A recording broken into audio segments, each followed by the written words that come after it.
سلامونه درنو لیدونکو وحید الله زیار یم په دې هیله یم چې تاسو به روغ او جوړ وئ د ټلویزیوني راپور انلاین کورس ته پخیر راشئ درنو لیدونکو په تیر درس کې د پلان پر پیژندنې وغږیدو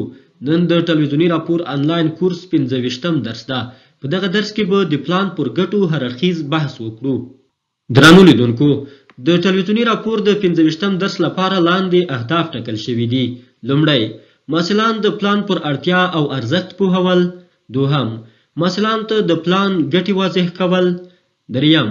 محصلان ته د بې پلانه کارونو د پایلو بیلګې وړاندې کول څلورم محصلان ته د غوره راپور په موخه د پلان جوړولو انګیزه ورکول د ننني درس په پای ته رسیدو سره باید دغه اهداف ترلاسه کړو د یادو اهدافو په ترلاسه کولو سره به لاندې د توقع وړ پایلو ته ورسیږو لومړی محصلان به د پلان پر اړتیا او ارزښت باندې پوه شي دوهم محصلان به د پلان ګټې وپیژني دریم محصلان به د بې پلانه کارونو بیلګې وګوري او پر توانونو به یې وپوهیږي څلورم محصلان به د غوره راپور لپاره پلان جوړولو ته وهڅیږي او انګیزه به ترلاسه کړي درنو لیدونکو په 40م درس کې مو د پلان پر پیژندنې بشپړه رڼا واچوله زه به وریم چې تاسو به پلان په ښه شان سره پیژندلی وي نننی درس د پلان پر ګټو راڅرخي خو مخکې له دې چې د پلان ګټې بیان کړو له ځان سره 10 ثانیې فکر وکړئ او ووایئ چې پلان کومې ګټې لري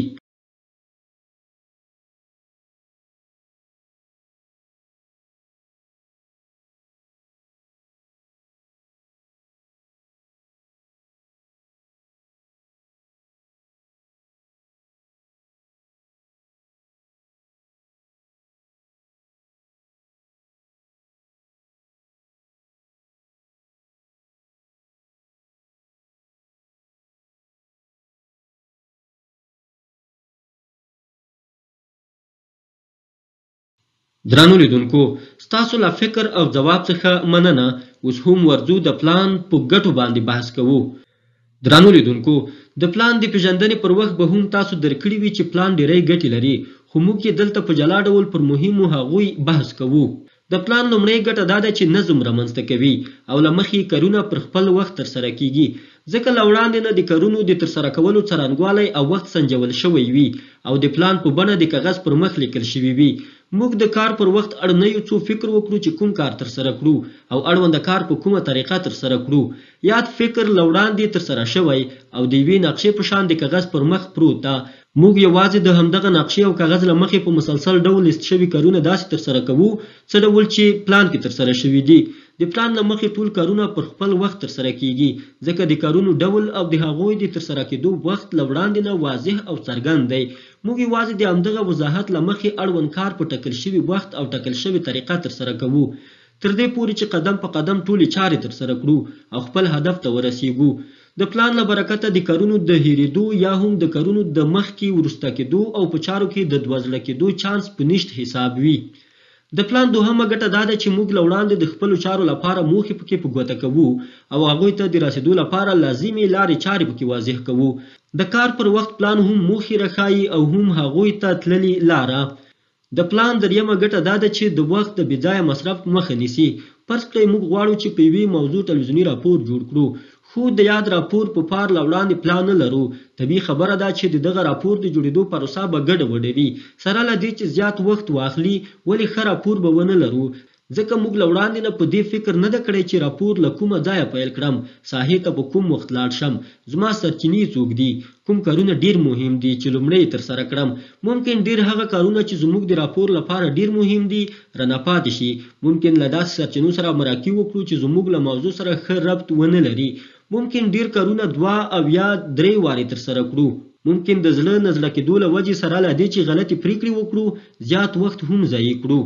ممکن د زیاتې ګډوډۍ او بېنظمۍ له کبله دومره ګنګ شو چې له خپل راپور څخه لاس په سر شو یا ممکن راپور جوړ کړو خو د پلان د نشتون د کارونو د نه منظموالي او د وخت نه مدیریت له امله نورې رسنۍ رانه مخکې شي په داسې صورت کې به زموږ راپور زموږ د رسنۍ او د مخاطبانو په درد ونه خوري ځکه د موضوع په تړاو له وړاندې نورو رسنیو مخاطبان خبر کړي او زموږ موضوع به یوازې د نورو رسنیو د راپورونو یو تکرار وي په ژورنالیزم کې د دقت سربیره د وخت مدیریت هم ډیر مهم ده د یوه راپورټر په توګه موږ اړ یو چې په وخت د پیښې صحنې ته لاړ شو په وخت انځورونه او ویډیوګانې واخلو، په وخت له سرچینو سره مرکې وکړو، په وخت سکریپټ ولیکو او په وخت راپور د نشر لپاره آماده کړو. دا هر څه هله امکان لري چې موږ د راپور لپاره منظم پلان ولرو او د اړوند پلان له مخې عمل وکړو. که موږ پلان ونه لرو، وخت نشو مدیریت کولی او له نورو رسنیو سره د پیښو په خپروي کې سیالي نشو کولی. د پلان څلورمه ګټه دا ده چې له مخکې موږ کولی شو له موږ سره شته منابع لکه وخت، پیسې، انرژي، ان کارکوونکي په مؤثره توګه وکاروو. که چیرته موږ له وړاندې څخه پلان ولرو، پوهیږو چې کومې منابع ته اړتیا لرو او څنګه یې په غوره توګه وکاروو. په دې سره د اړونده منابعو د ضایع کېدو مخنیوی کیږي.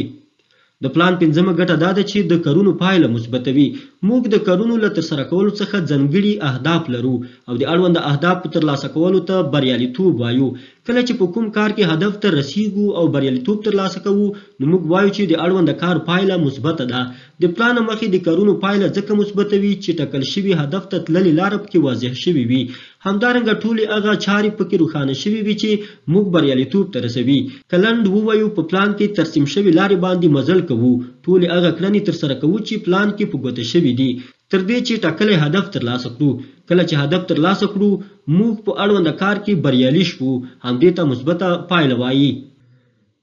درنو لیدونکو، د پلان شپږمه ګټه دا ده چې له مخې د کارونو مؤثریت زیاتیږي او په لګښت کې د سپما سبب کیږي.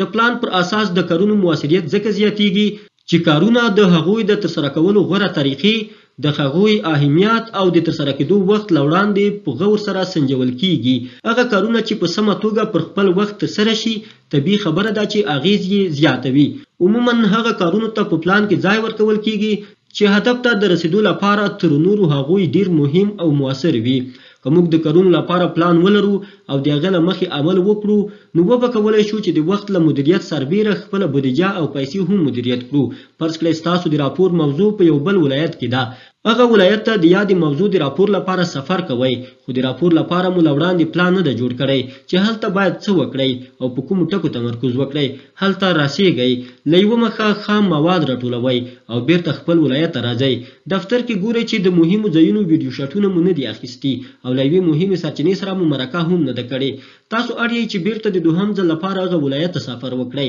هغه توکي چې هیر کړي مو وو راټول کړئ. په دې سره به مو د وخت د ضایع سربیره د راپور مصارف هم 2 برابره شي.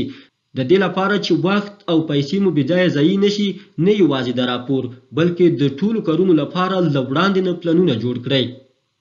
د پلان اومه ګټه دا ده چې موږ کولی شو د پلان له مخې د چارو د کامیابۍ اړوند قضاوت وکړو. د بیلګې په توګه، موږ هدف ته د رسیدو لپاره 10 کارونه پلان کې ځای پر ځای کړي دي. کله چې موږ د 10 کارونو له جملې څخه 5 کارونه ترسره کوو، موږ ویلی شو چې هدف ته مو 50% لاره طی کړې ده. کله چې په همدې ډول زموږ د کارونو د ترسره کېدو ګراف لوړیږي، هدف ته د رسیدو فیصدي مو هم ورسره زیاتیږي. که د اړوند پلان له مخې 9 کارونه ترسره کړو، موږ پوهیږو چې 90% بریالي شوي یو. یوازې 10% لار مو هدف ته پاتې ده چې د هغې لپاره هم وړ او پر ځای هڅو ته تشویق کیږو او بریا ته رسیږو. د پلان اتمه ګټه دا ده چې موږ ته د موضوع مختلف اړخونه ښایي. که موږ د تلویزیوني راپور لپاره پلان جوړوو، نو له هر څه وړاندې به موضوع تشریحوو. هغه معلومات چې موږ او تاسو د موضوع په تړاو په لومړنۍ څېړنې کې ترلاسه کړي دي، د موضوع پیژندنې په برخه کې به یې ځای پر ځای کوو. له هغې وروسته به په دوهمه برخه کې د موضوع پر ارزښت او اړتیا غږیږو. په همدې ډول نور. له همدې امله موږ وایو چې پلان موږ ته د اړونده موضوع مختلف اړخونه ښایي. د پلان یوه بله ګټه دا ده چې موږ ته د موضوع سرچینې په ګوته کوي. د کار پر وخت موږ اړ نه یو چې په سرچینو باندې فکر وکړو چې کومې سرچینې سره مرکه وکړم او کومې سره یې ونه کړم، ځکه له وړاندې به موږ په پلان کې د مرکو او معلوماتو راټولونې لپاره سرچینې په نښه کړي وي. مستقیما همغه سرچینو ته ورځو او مرکې ورسره کوو. درنو لیدونکو، د تلویزیوني راپور آنلاین کورس 15م درس په همدغه ځای پای ته رسیږي. په دغه درس کې مو د پلان پر ګټو خبرې وکړې. د اړوند درس لپاره له دغه سرچینو او مخزونو څخه استفاده شوې ده. که د ننني درس په تړاو پوښتنه او یا هم نظر لرئ، د پوښتنو او تبصرو په برخه کې شریک کړئ. د توجه مو ډیره مننه.